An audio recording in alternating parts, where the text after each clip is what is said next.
The International Criminal Court was established to adjudicate the gravest of crimes under international criminal law and possibly act as a deterrent against these crimes. Yet, the geopolitical challenges of today continue to test its mandate.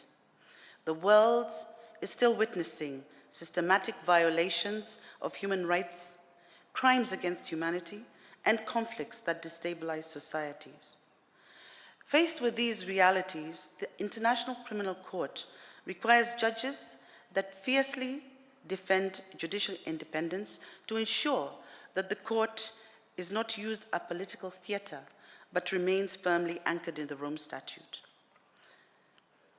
Ladies and gentlemen, my candidacy is anchored in five values, which I believe define the character of a judge of the International Criminal Court, and which is critical at this moment in time.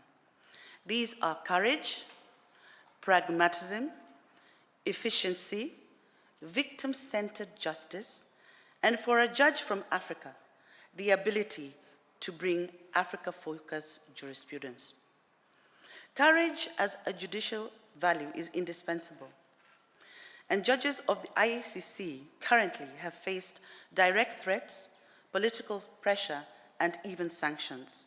Therefore, courage is the quality that enables the judges to uphold the law, to resist external pressure, and to defend the court's integrity against attempts to transform the court into an instrument of politics. I believe my own career demonstrates this quality in courage.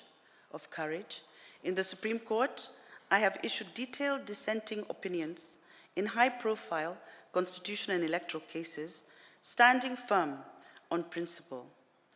These dissents have been widely discussed in legal scholarship and public discourse for their emphasis on constitutional interpretation and the protection of human rights.